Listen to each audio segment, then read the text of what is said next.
Hi friends, welcome to my channel.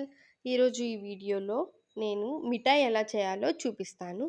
First అయితే మిఠాయికి మనకు ఒక హాఫ్ కిలో శనగపిండి, 100 గ్రామ్స్ బియ్యం పిండి సరిపోతుందన్నమాట.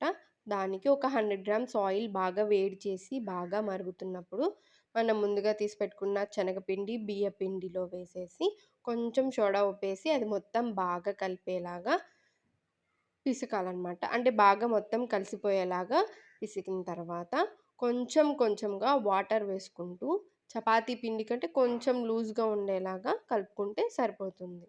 మరీ ఎక్కువ లూజ్‌గా ఉండకూడదు. కొంచెం అంటే మరీ టైట్‌గా ఉండకూడదు. అంటే అలా ఉండేలాగా కలుపుకోవాలనమాట. బాగా కలిపిన తర్వాత మనం మురుకులేస్తాం కదా! మురుకులేసే దాంట్లో వేసేసి మురుకులేసేసుకోవాలనమాట. ఆయిల్ వేడైన తర్వాత చుట్టల్లాగా చుట్టేస్తే మనకి మనుగులు రెడీ అయిపోతాయి. బాగా ఆయిల్ వేడైన తర్వాతే వేయాలి. ఆయిల్ వేడైన తర్వాత మనం మనుగులు చుట్టలు చుట్టేసుకోవాలి. అలాగే కొంచెం బాగా క్రిస్పీగా అయ్యేంత వరకు ఉంచాలి. ఎందుకంటే మెత్తగా ఉంటే మనకి మిఠాయి బావుండదు.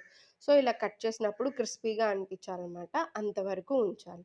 సో, మనము 500 గ్రామ్స్ తీసుకున్నాం కదా శనగపిండి, దానికి 650 గ్రామ్స్ మీడియం స్వీట్ సరిపోతుంది. బాగా స్వీట్ కావాలి అనుకుంటే 750 గ్రామ్స్ బెల్లం వేసుకోవాలి. దాన్ని మొత్తం బాగా పగలగొట్టేసి ఒక గిన్నెలో ఒక టీ గ్లాస్ అంత వాటర్ వేసి స్టవ్ మీద పెట్టేయాలి. బెల్లం మొత్తం బాగా కరిగేంత వరకు ఉడకనివ్వాలి. బెల్లం బాగా కరిగిన తర్వాత మనం స్ట్రైనర్‌తో ఏమన్నా వేస్ట్ పార్టికల్స్ ఏమన్నా ఉన్నాయేమో స్ట్రెయిన్ చేసేసుకొని మళ్ళీ బెల్లం బాగా పాకం వచ్చేంత వరకు మరిగించుకోవాలి. సో, ఫస్ట్ అయితే స్ట్రెయిన్ చేసుకుందాం. బెల్లం మొత్తం కరిగిపోయిన తర్వాత ఆ వాటర్ మొత్తాన్ని స్ట్రెయిన్ చేసుకున్న తర్వాత చాలా నలకలైతే వచ్చాయి. సో, అవి మొత్తం తీసేసేసి మేము మళ్ళీ అదే గిన్నెలో ఆ బెల్లం వాటర్ అంతా వేసేసి బాగా నురుగొచ్చేసి బాగా ఉడికేంత వరకు ఉడకనివ్వాలి. తీగ పాకం కాకుండా బాగా ముద్రు పాకం వచ్చేంత వరకు ఉడకనివ్వాలి బెల్లం వాటర్‌ని. ఇలా ఉండాలనమాట చూడ్డానికి. దీనికన్నా కొంచెం ఉడికినా బానే ఉంటుంది. సో, కాబట్టి ఇలా వాటర్‌లో వేసుకొని చెక్ చేసుకోండి మీరు కన్సిస్టెన్సీ అన్నది.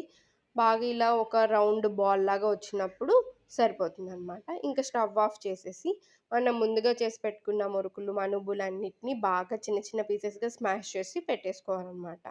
నెక్స్ట్ మనం పాకం చేసాం కదా! ఆ పాకం అంతా మొత్తం మనుబులు స్ప్రెడ్ అయ్యేలాగా వేసుకొని బాగా కలిపేసుకుంటే మన టేస్టీ మిఠాయి రెడీ. చాలా అంటే చాలా బావుంటుంది మిఠాయి. మీరెప్పుడన్నా ట్రై చేస్తే నాకు కామెంట్ చేయండి. మీకెలా వచ్చింది ఏంటనేది. నా ఛానల్‌ని ఎవరైనా సబ్స్క్రైబ్ చేసుకోకపోతే సబ్స్క్రైబ్ చేసుకొని సపోర్ట్ చేయండి. Thank you very much. I hope మీ అందరికీ ఈ వీడియో నచ్చిందనుకుంటున్నాను. ఏమన్నా సజెషన్స్ ఉంటే చెప్పండి.